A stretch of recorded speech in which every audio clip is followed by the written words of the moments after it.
కట్టేసి పెట్టి ఆయన కూడా అక్కడ ఆత్మహత్య చేసుకున్నాడంటే ఎంత అరాచకమో ఒకసారి చూడాల్సిందిగా నేను మిమ్మల్ని కోరుతున్నా. అంటే కనీసం కర్నూలుకి ఎన్నోసార్లు వచ్చాడు, ఎప్పుడైనా కుటుంబాన్ని పరామర్శించాడా, వాళ్ళకి సానుభూతి తెలియజేశాడా? అలాంటి ముఖ్యమంత్రి రాష్ట్రానికి అర్హుడా అని మిమ్మల్ని అడుగుతున్నా. నేను అందుకని ఈరోజు ఇంకొక విషయం మీరు చూడండి. ఈయన అంటున్నాడు, నిన్ను కూడా చెప్పాడు, ఒకప్పుడు అన్నాడు వైకాంట్ 175 అన్నాడు. ఇప్పుడు నిన్న మొన్న కూడా చూస్తున్నారు, అన్ని గెలుస్తానంటున్నాడు. కుప్పం నుంచి ఇచ్చాపురం వరకు కాదు, నేను సవాలు విసురుతున్నా. ఈ పత్తికొండలో కాసుకోమని అంటున్నా. నీ పులివెందల ముందు గెలువు, తర్వాత నేను చూస్తానని చెప్పి సవాలు విసురుతున్నా. తమిళ్ళు నేను ఎప్పుడు చూడలేదు రాజకీయాల్లో, 45 ఏళ్లుగా చూస్తున్నా. 45 ఏళ్ళలో ఏ రాజకీయ పార్టీ కూడా ఎన్నికలు వచ్చినప్పుడు హుషారుగా ఉంటారు, కనీసం ఎన్నికలు సమర్థవంతంగా ఫేస్ చేస్తారు. ఎన్నికలు రాకమునిపే యుద్ధ రంగాల నుంచి పారిపోయిన పార్టీ వైఎస్ఆర్ కాంగ్రెస్ పార్టీ.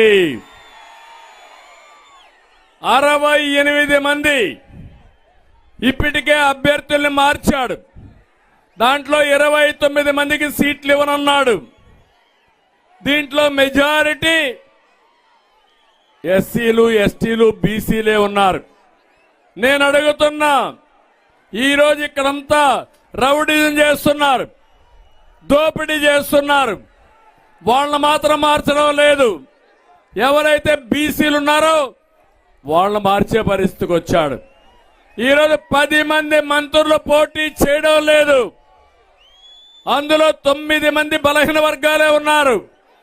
అంటే నీ ప్రభుత్వంలో మంత్రులకు ఉండే గౌరవం ఇది. ఇంకో పక్క ఎమ్మెల్యేని ట్రాన్స్ఫర్లు చేస్తున్నాడు. ఈ ఊర్లో చెత్త, ఇంకొక ఊర్లో బదిలీ. ఏం తమ్ముళ్ళు, ఒక ఊరు చెత్త ఇంకొక ఊరు బంగారం అవుతుందా అని మిమ్మల్ని అడుగుతున్నా. దీనికి మీరు ఆమోదిస్తారా అని మిమ్మల్ని అడుగుతున్నా. అంటే ఈ ముఖ్యమంత్రి రాష్ట్రాన్ని దోపిడీ చేశాడు. వీళ్ళ ఎమ్మెల్యేలకు లైసెన్సులు ఇచ్చాడు, ఎక్కడికక్కడ అడ్డదోపిడీ చేశారు.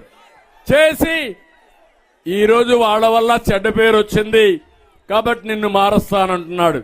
వాళ్ళని కాదు మార్చవలసింది. నువ్వు నీ ఎమ్మెల్యేని నమ్మడం లేదు, నీ ఎమ్మెల్యే ప్రజలు నిన్ను నమ్మడం లేదు. నిన్ను ఓడించబోయేది ఈ ఎన్నికల్లో ఈ ప్రజా సమూహం అని చెప్పి నేను మీకు తెలియజేసుకుంటున్నా.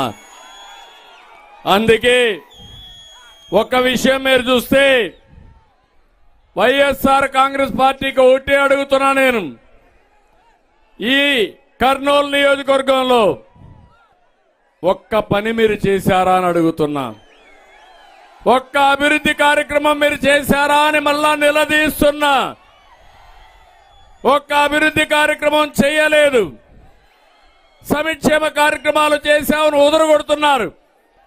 నేను ప్రారంభించిన 100 సంక్షేమ కార్యక్రమాలు రద్దు చేసిన ప్రభుత్వం ఈ వైఎస్ఆర్ కాంగ్రెస్ పార్టీ. తమిళలో మీకు అన్నా క్యాంటీన్ ఉందా ఇప్పుడు అని అడుగుతున్నా మిమ్మల్ని. చంద్రన్న బీమా ఉందా అని మిమ్మల్ని అడుగుతున్నా. విదేశ విద్య ఉందా అని మిమ్మల్ని అడుగుతున్నా.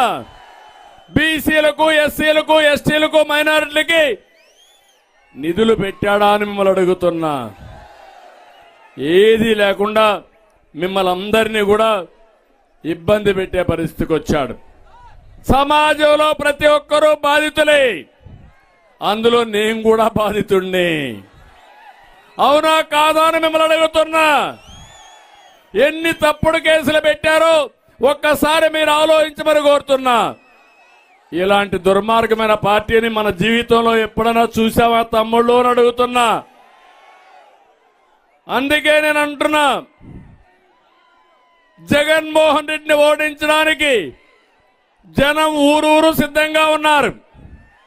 మిమ్మల్ని ఇంటికి పంపడానికి అన్నదాతలు సిద్ధంగా ఉన్నారు. మిమ్మల్ని తరిమి కొట్టడానికి కసితో మా తమ్ముళ్ళు సిద్ధంగా ఉన్నారు.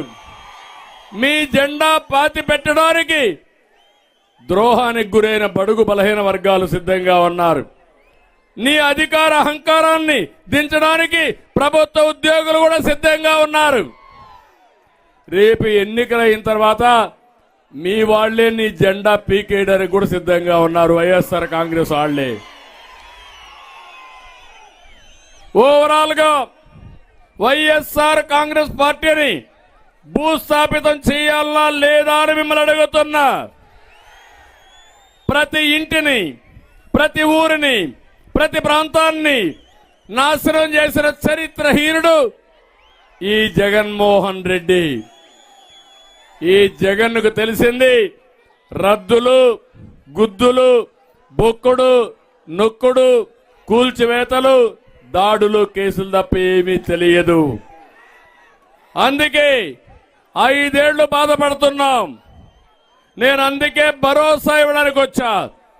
మళ్ళీ మీ భవిష్యత్తు బంగారు భవిష్యత్తు చేసే బాధ్యత తెలుగుదేశం, జనసేన తీసుకుంటామని చెప్పి నేను మీ అందరికీ విజ్ఞప్తి చేస్తున్నా. ఈ జిల్లా ఉంది,